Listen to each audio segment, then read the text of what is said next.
नमस्कार दोस्तों, आप सभी का स्वागत है हमारे YouTube चैनल मानव जीवन में। तो चलिए आज की प्रस्तुति शुरू करते हैं। हर हर महादेव। दोस्तों, सावन का दूसरा महीना चल रहा है और 7 अगस्त सावन के 5वें सोमवार के दिन बहुत ही दिव्य और दुर्लभ संयोग बन रहा है।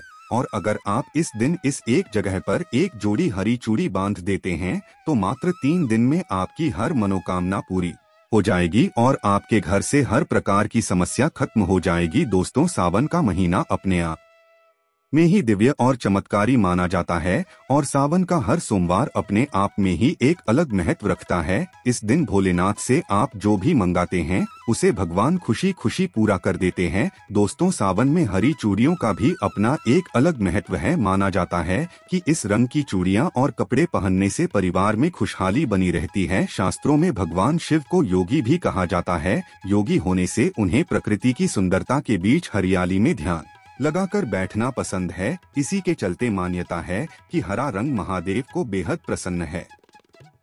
इस महीने सुहागिन महिलाएं हरे रंग की चूड़ियां और कपड़े पहनती है क्योंकि हरा रंग सुहागिनों के सौभाग्य का प्रतीक होता है। माना जाता है कि इस महीने हरे रंग को धारण कर भगवान शिव की पूजा करने से परिवार का कल्याण होता है। इसके साथ ही इस महीने पूजा करने से भगवान शिव और विष्णु का भी आशीर्वाद मिलता है। दोस्तों, आगे बढ़ने से पहले अगर आप भी चाहते हैं महादेव की कृपा आप पर और आपके पूरे परिवार पर रहे तो इस वीडियो को लाइक करके चैनल को सब्सक्राइब करें और कमेंट में हर हर महादेव जय शिव शंभू लिखना ना भूले। दोस्तों, इस वृक्ष पर सावन के किसी भी सोमवार के दिन यहाँ बांधे हरी चूड़ी दुर्भाग्य सौभाग्य में बदल जाएगा। कैसी भी आपकी गरीबी हो, कैसी भी आपकी परेशानी हो, कष्ट हो, तकलीफ हो, जीवन में जो समस्याएं चली आ रही है वह सारी समस्याएं समाप्त हो जाएगी। और केवल एक ही सोमवार के दिन अगर आप ये उपाय करते हैं, अगर इनमें से किसी भी वृक्ष पर बांधते हैं तो आपकी जन्म जन्मांतर की गरीबी मिट जाएगी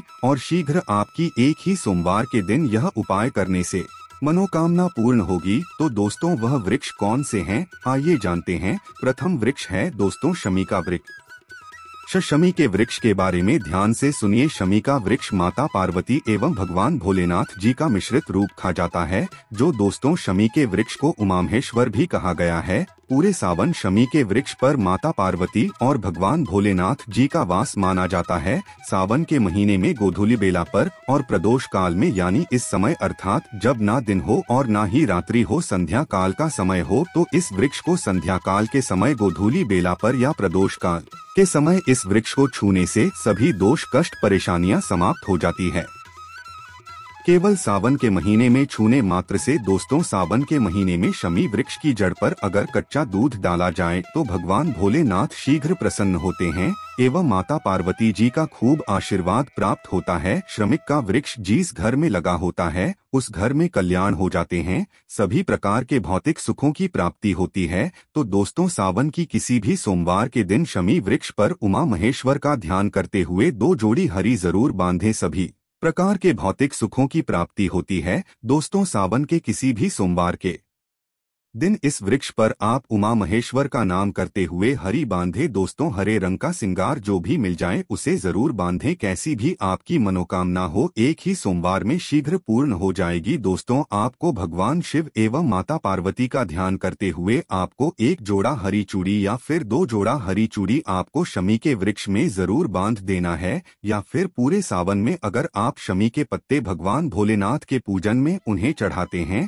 तो इससे आपके घर में माता लक्ष्मी जी स्वयं वास करने आती है। महादेव खुद चलकर आपके घर में वास करते हैं। आपकी कैसी भी दरिद्रता हो, कैसी भी गरीबी हो, कैसी भी परेशानी हो, सब समाप्त हो जाती है। दूसरा वृक्ष है धतूरे का वृक्ष। धतूरे का वृक्ष भगवान शिव का रूप माना गया है। इस वृक्ष पर स्वयं काल भैरव यानी भगवान भोलेनाथ के उग्र स्वरूप काल भैरव के अंश से उत्पन्न हुआ है। ये धतूरा वृक्ष ऐसा माना जाता है दोस्तों, शिवलिंग पर धतूरे का पत्ता पुष्प चढ़ाने से राहु केतु के दुष्प्रभाव से बचे रहते हैं। धतूरे के वृक्ष पर सावन के किसी भी सोमवार के दिन अगर 2 जोड़ी हरी चूड़ी बांधते हैं तो शत्रु से छुटकारा मिलता एवं शत्रु का सर वनाश होता है। धतूरे का वृक्ष आपको अपने आसपास कहीं पर भी मिल जाएगा, तो इस वृक्ष पर आपको एक जोड़ी हरी चूड़ियां या फिर 2 जोड़ी हरी चूड़ियां जरूर बांध करानी है। दोस्तों, तीसरा वृक्ष है बेलपत्र यानी बेल का वृक्ष। दोस्तों, इस वृक्ष पर स्वयं महादेव वास करते हैं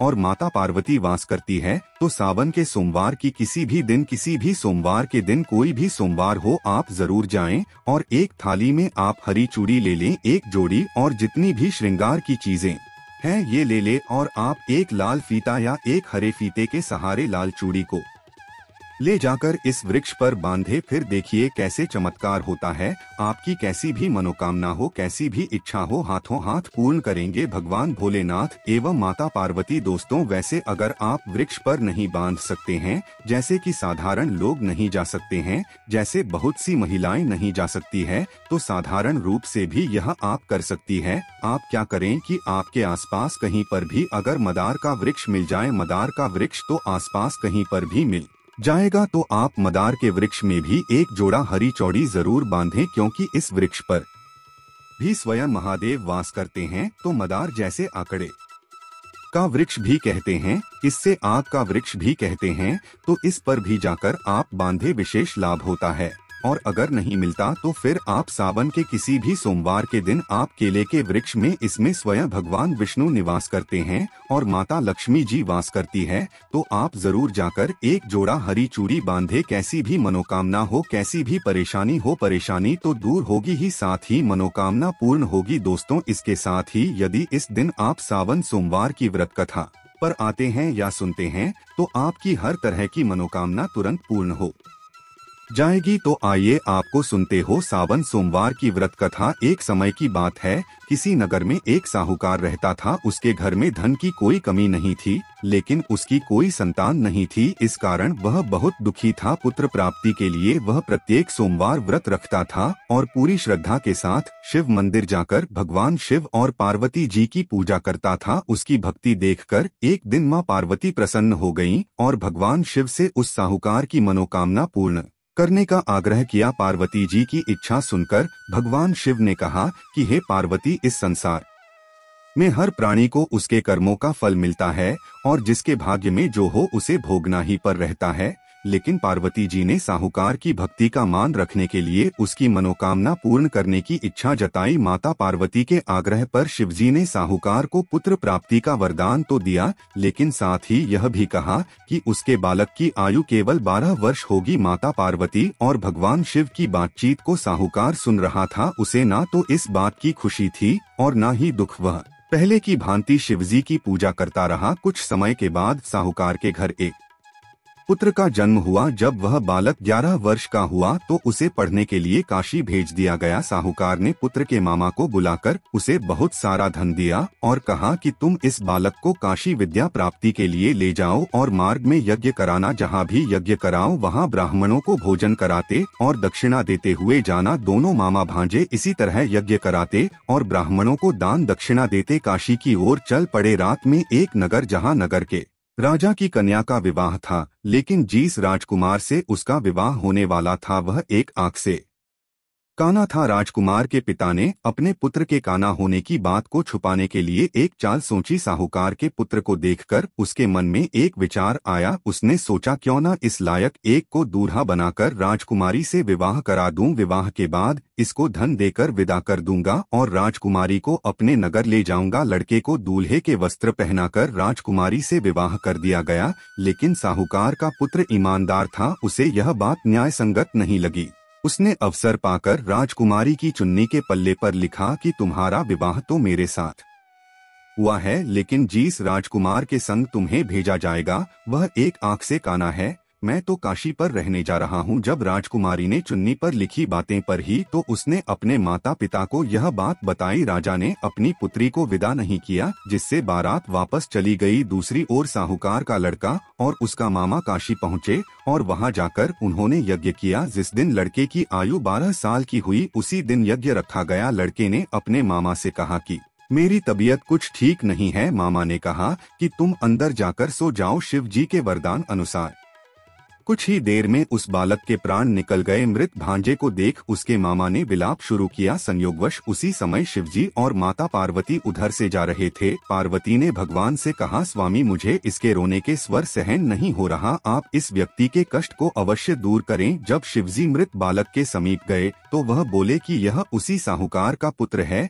जिसे मैंने 12 वर्ष की आयु का वरदान दिया। अब इसकी आयु पूरी हो चुकी है, लेकिन मातृभाव से विभोर। माता पार्वती ने कहा कि हे महादेव, आप इस बालक को और आयु देने की कृपा करें, अन्यथा इसके वियोग में इसके माता पिता भी तड़प तड़प कर मर जाएंगे। माता पार्वती के आग्रह पर भगवान शिव ने उस लड़के को जीवित होने का वरदान दिया। शिवजी की कृपा से वह लाड़का जीवित हो गया। शिक्षा समाप्त करके लड़का मामा के साथ अपने नगर की ओर चल दिया। दोनों चलते हुए उसी नगर में पहुँचे जहाँ उसका विवाह हुआ था। उस नगर में भी उन्होंने यज्ञ का आयोजन किया। उस लड़के के ससुर ने उसे पहचान लिया और महल में ले जाकर उसकी खातिरदारी की और अपनी पुत्री को विदा किया। इधर साहूकार और उसकी पत्नी भूखे प्यासे रहकर बेटे की प्रतीक्षा कर रहे थे। उन्होंने प्रण कर रखा था कि यदि उन्हें अपने बेटे की मृत्यु का समाचार मिला तो वह भी प्राण त्याग देंगे, परंतु अपने बेटे के जीवित होने का समाचार पाकर वह बेहद प्रसन्न हुए। उसी रात भगवान शिव ने व्यापारी के स्वप्न में आकर कहा, हे श्रेष्ठी, मैंने तेरे सोमवार के व्रत करने और व्रत कथा सुनने से प्रसन्न होकर तेरे पुत्र को लंबी आयु प्रदान की है।